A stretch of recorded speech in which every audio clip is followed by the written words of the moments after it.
თბილისის ადამიანის უფლებათა სახლის მიერ ეკომიგრანტების თემაზე ორგანიზებული ვორქშოპის ფარგლებში ბუნებრივი კატასტროფების თვალსაზრისით ერთ-ერთ ყველაზე პრობლემურ რეგიონში, დუშეთის მუნიციპალიტეტის სოფელ მლეთაში სასწავლო ტური მოეწყო. ტურის მონაწილე ჟურნალისტებმა ვორქშოპზე თეორიულად მიღებულ ცოდნაში პრაქტიკული უნარჩვევები გაიუმჯობესეს და აღნიშნული თემა ქართულ მედია საშუალებებში ინდივიდუალურად გააშუქეს. 2010 წლის 24 აპრილს მლეთაში ადიდებულმა არაგმა რამოდენიმე სახლი წყლით დაფარა. დაახლოებით 1 წლის შემდეგ იმავე სოფელში ჩამოწოლილ მეწყერსა და მოვარდნილ წყალს 3 წლის ხატია ნაზღაიძე ემსხვერპლა. ამ ტრაგედიის შემდეგაც კი მოსახლეობის სასიკეთოდ სოფელში არაფერი შეცვლილა.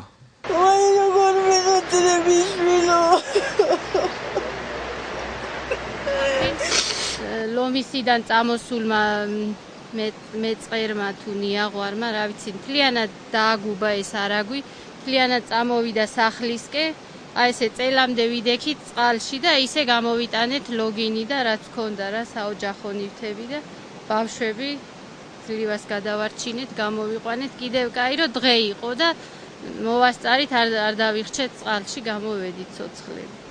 ვორქშოპის მონაწილე ჟურნალისტები ადგილობრივი თვითმმართველობის წარმომადგენელს იოსებ ზაქაიძესაც შეხვდნენ, რომელმაც ჟურნალისტებს მლეთაში მცხოვრების სტიქიით დაზარალებული მოქალაქეების პრობლემებზე დამატებითი ინფორმაცია მიაწოდა. ამ ოჯახებს ყველა ოჯახს სახელმწიფო აფინანსებს 7-7.000 ლარი. ეს ახლა გადაწყვეტა. გადაწყვეტილი არის, თანხა დარიცხული არის, უბრალოდ შეხვედრა ქონა მოსახლეობასთან, მაგურ მოსახლეობასთან. და თავიანთი აზრი გამოხატის, რომ ჯერ გადასახლებისთვის ნაკვეთები როგორ არის იცით, ის ნაკვეთები სადაც არის განთავსებული, ეს არის ყაზბეგის ტერიტორიული ორგანო. ჯერ ეს ნაკვეთი უნდა გადმოეცეს დუშეთის გამგეობას და გამგეობა მერე ისაკნის დაურეგისტრირებს მოსახლეობას. და უთხარით, რომ თანხას ხელზე თუ აიგებდნენ და განაცხადეს, რომ ჯერ ნაკვეთები გადაწყვეს ეს საკითხი და მერე თანხას ავიგებთ, რომ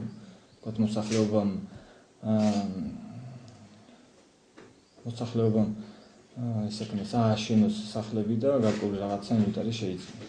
ყველა მიცის, რომ აქ ცხოვრება არ შეიძლება, რეკომენდაციები არსებობს, უკვე წლებია, რომ ხალხი არის გადასახლებელი. აქ არის 8 სახლი, სადაც ცხოვრობს 15-მდე ოჯახი და სახელმწიფომ რაღაცნაირად ვერანაირად ვერ მოახერხა, უბრალოდ ვერ გამონახა თავის თავში სურვილი, ნება, ვერ დაინახა პრიორიტეტი, ყველაზე დიდი ღირებულება სიცოცხლეა. ვერ დაინახა ის ძალიან მწარე მაგალითები, რაც ამ სოფელმა უკვე გამოსცადა და ეს არ არის მარტო ერთი სოფლის ტრაგედია, რაც გასულ წელს 3 წლის ბავშვი მდინარემ წაიღო და ვერ გამოყო თანხები, ვერ უზრუნველყო ამ ხალხის გაყვანა. ვორქშოპისა და სასწავლო ტურის 10 მონაწილე თბილისის ადამიანის უფლებათა სახლმა კონკურსის წესით შეარჩია.